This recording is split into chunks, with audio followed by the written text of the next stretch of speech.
we have a great little store. If you ever come here, you got to come check it out. It's called Just Sweet Enough. And Okay. it's I think they originally started marketing themselves as a diabetic, like supporting Yeah. diabetic lifestyles.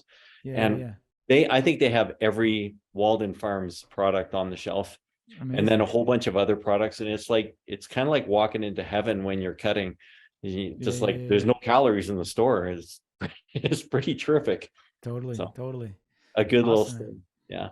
What do you think? Here's a question. I've asked a couple other people this, and I don't know, it'll be interesting to kind of go back 5 years from now. We'll go back and, like you have all these athletes that they're admitting to using steroids and, like I think we knew, but it's Mhm. being more open and everyone's saying, yeah, okay, well, this is how it works. And where do you think that leads us in 5 years? And, like, are we going to see, like, there's an acceptance to use, I think now that it's changing.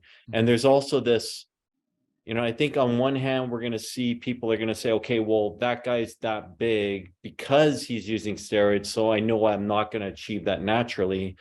And so Mhm. there's that level of acceptance, but there's also the, like everyone's using it. So I guess I should too. That's kind of the other end of the spectrum. Where do you think we go in 5 years? Like, where do you think we land? Yeah. Yeah. I mean, I've been around the industry now, like I said, for over a decade, and Yeah. from 2010 to 2015, was probably the steroid era.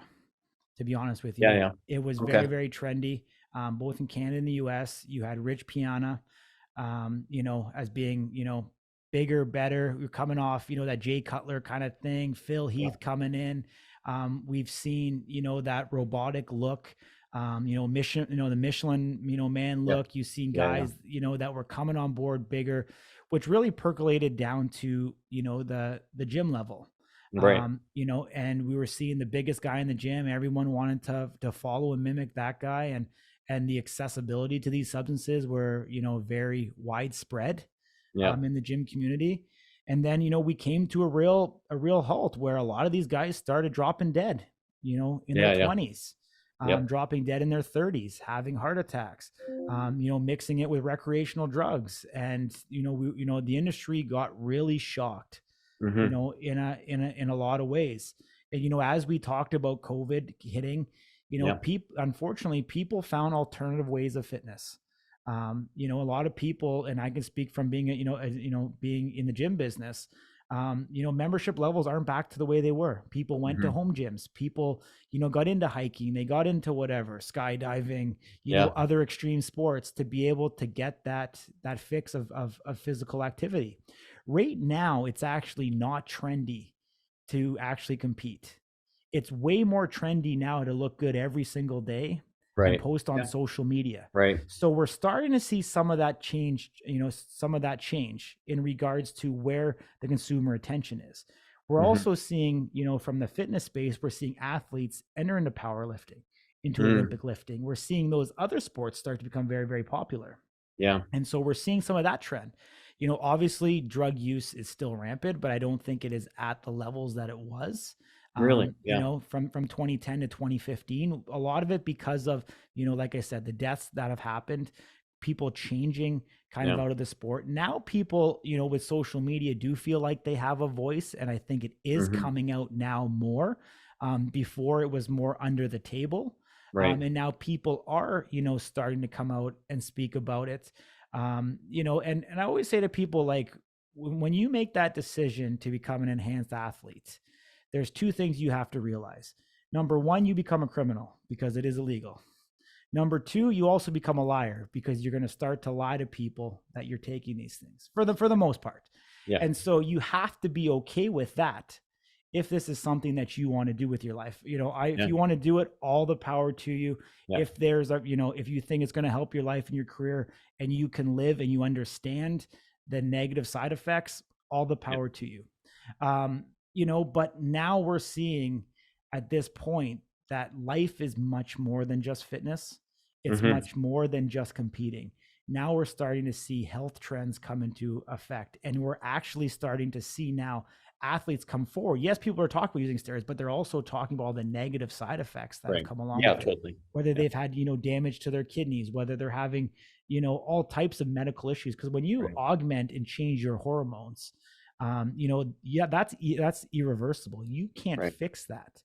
Yeah. And so we're starting to see full spectrum of it. And I think people are coming to the light now in regards to what the industry actually is. And I think for a long time, there was, I don't want to say smoke and mirrors in the industry, but a lot of people were Yeah. naive I to the agree. fact of what it actually took and what it takes to be at that elite echelon level. And now we're starting to see people do this much more either as a bucket list thing or Mhm. something like you said, the opportunities that exist here in Canada to do it naturally, but have those expectations that I want to live a healthy, long life, and that maybe actually looking like Jay Cutler isn't something that I want. And to be able to quantify it, you look Yeah. at men's bodybuilding, you look at women's bodybuilding, numbers are going down. Right. You're Yeah. seeing, bikini men's physique continue to thrive, make up, 60% of the shows. We Yeah. are even seeing now men's classic physique booming, Mhm. and it's taking the place of men's bodybuilding. So bringing Wow. bodybuilding back to the 80s.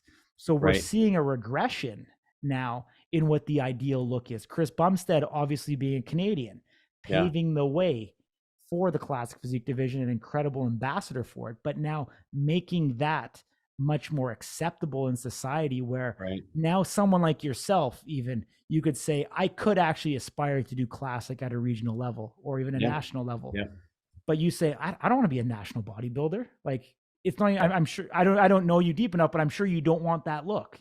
But No. at least classic, you Yeah. actually believe that you can obtain that look. And Yeah. so I think that's where the consumer is kind of getting to, Mhm. and I think, the people who speak the loudest don't necessarily represent the masses. And, Yeah. maybe Totally. I'm optimistic and positive, positive person through and through, but I feel like people are actually waking up to, what is going on in the industry and, uncovering that, when you do decide to enhance yourself, it actually makes things more difficult. It doesn't make it easier, Yeah. because you're literally putting your life on the line, and life is much more precious than winning a plastic trophy at the end of the day.